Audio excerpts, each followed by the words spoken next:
Thank you, Mr. Chairman.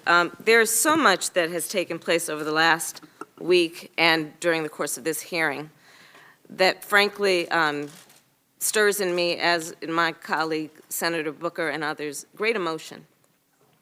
I join issue with the statements of Senator Booker.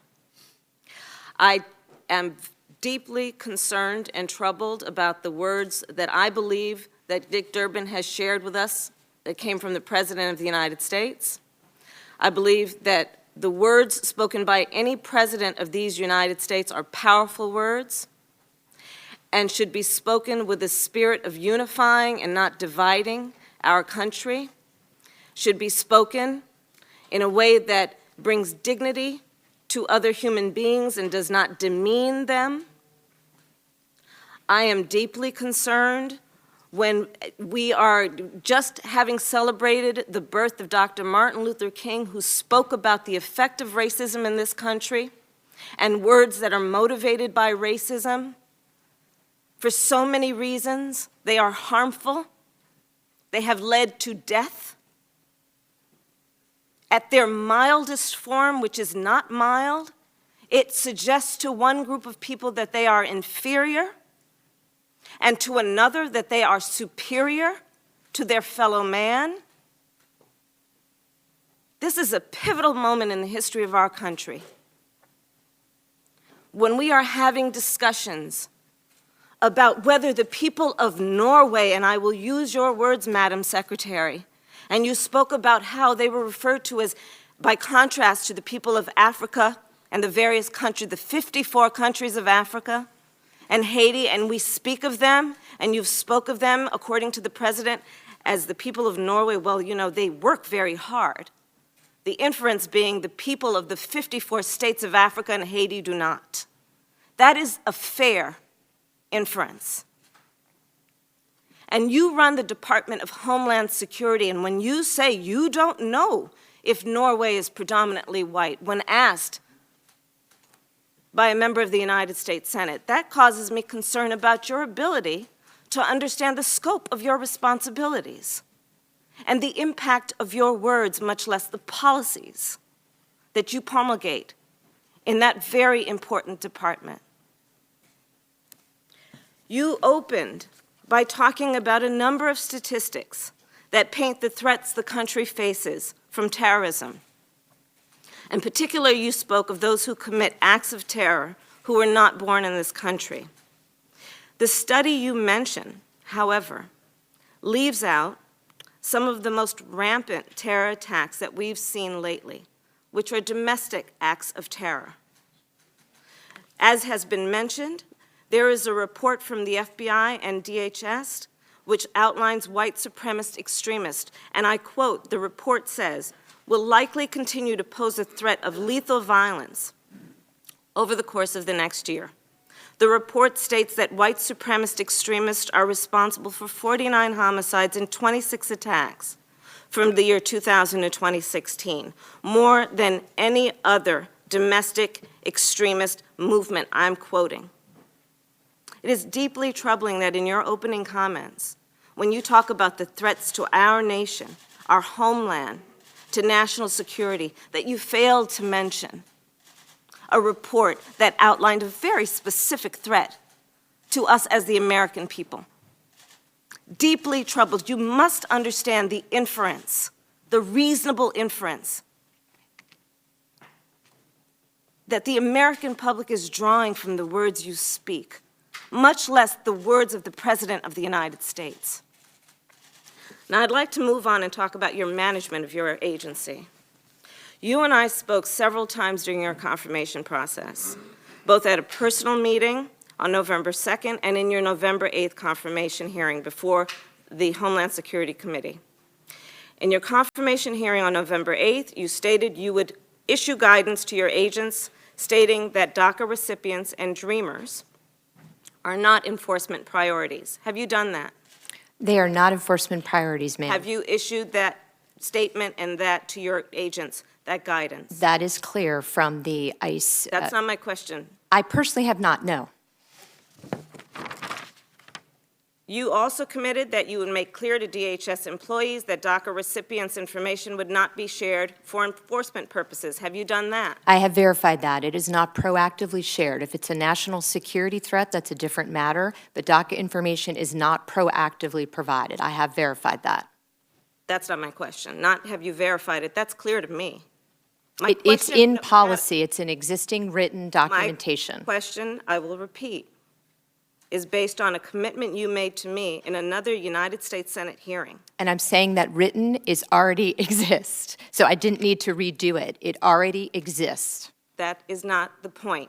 Have you made that clear? Yes, I have. Hundreds of thousands of employees in your department. Yes, I have had multiple meetings where we have discussed this, and I have clarified again and again. Yes, ma'am. Have you issued some kind of directive, written directive, to the hundreds of thousands of employees of your agency? It already exists. So you've not done that? That's the short. Why would I do it again? It already exists. Okay, let's talk about why you would do it again. Let's talk about the data that shows that there has been an increase of, I think, threefold of the number of people who are non-criminals by ICE's own definition who have been detained in your department. Can you give me that number, please?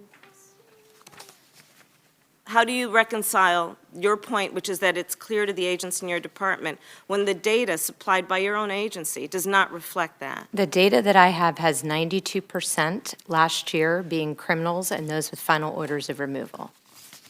And so where we have information that there has been an increase of the number of people, nearly 3 times the number of individuals with no criminal history as compared to the same period last year, are you saying that's incorrect? I'm saying I don't have the data that you're looking at. Is it final orders of removal, or is there another national security threat? No criminal history. That's not what I asked. Is it a final order of removal? We're talking about the people that you are contacting. Are you prioritizing equally people with no criminal history as you are those who you described earlier as being criminals because they are felons? We prioritize those with criminal convictions as well as those with final orders of removal. So my question is, do they have equal priority in your agency? They're both top-tier priority for enforcement. Do they have then equal priority? Ma'am, we're going to enforce the law. If there's a final order of removal, we will seek to remove you. Okay. What is your budget request for this year? I don't have the figure for FY18.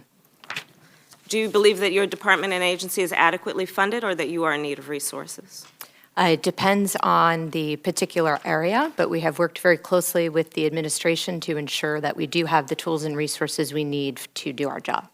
So I'm assuming that you have adequate resources, which is why you can apply equal priority to those who are felons and those who have no criminal records. Ma'am, we will not ignore the law. If you have gone through the system and you have a final order of removal, you are a priority to be removed. This past Saturday, following a recent U.S. District Court ruling, your agency resumed accepting DACA renewal applications.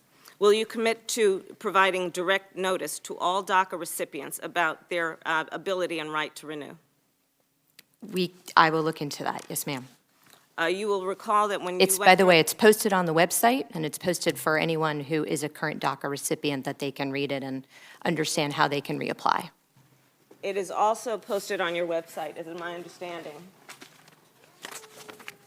that we are no longer accepting initial or renewal requests for deferred action for childhood arrivals. Are you aware that that's on your website right now? No, I'm not. I would suggest that you get to that right away. We will clarify. During your confirmation hearing, you also told me you would issue written guidance to frontline officers on DHS's sensitive locations policy. And in light of the case that you have now been asked about at this hearing about the 10-year-old with cerebral palsy surgery, can you tell me, have you done that, which is issue guidance to your agents on sensitive location policies? We've clarified the guidance, and we have had discussions with leadership on how to ensure that every person who enforces the law understands what those sensitive locations are. Those sensitive locations have not changed since 2012. And what guidance, did you provide the guidance that you're now referring to in writing to all of the agents in your department? It's in writing. Can you submit that to my office? And when did you issue that? We can submit it, we can provide it to you, yes, ma'am. When did you issue that? It's the same guidance that's been in existence since 2012. What we have done is clarify and reinforce the existing guidance. And you'll send me that clarification. Yes. And you mentioned in your testimony today that in that case of Rosa Maria Hernandez, that your agents were being helpful in escorting that family, the 10-year-old who needed surgery. To the hospital. To the hospital. So I would suggest to you it is not helpful for Border Patrol agents to follow an ambulance to a hospital and then arrest a 10-year-old after her surgery. And I would ask you to review the efficacy of the conduct of your agents and your perspective on what happened that day. I'm happy to provide you the actual facts of what happened. I'd also just like to say, if I could, Chairman, if you don't mind, Yes. it's not a fair inference at all to say that my comments about Norway were in contrast to any other country. What I was describing was the president's views upon meeting with the prime minister, and what I was quoting was what he was told in meeting with the Norwegian delegation. That's what he was repeating. That were words that they said that he repeated that then I repeated. It was not meant to be in contrast. With respect to white supremacy, we take that very seriously. As I said, that we have expanded our prevention efforts of terrorism in the Department of Homeland Security to ensure that we, in fact, are going after violence of any kind. Any kind is not appropriate, and I will not allow it to occur if it's within our authority to stop. Mr. Chairman, I would just ask that the record, I'm sure, and we can all review it, will reflect that in the opening statements, when discussing challenges to our homeland in terms of security, the white supremacist threat was not mentioned. Thank you. I have no further questions. Thank you. Here's where we are now. We have Senator Coons when he comes back for 10 minutes, and then I've had requests from Durbin, Leahy, White House, and Orono for second round. That would be 5 minutes apiece. I'd like to ask some second round questions too, but I'm going to go to Senator Durbin first while we're waiting for Coons. But you can see I've been abandoned by everybody on my side. So I've got to get done by 2 o'clock. Thank you, Mr. Does Chairman. everybody understand, cooperate in that respect? Go ahead, Senator Durbin. And sir, if I could just ask, since it's been 3 hours, could we take just a 5-minute break? Sure. I'd greatly appreciate it. Now's the time to do it. Okay, thank you. And then that may mean that we go with Coons first.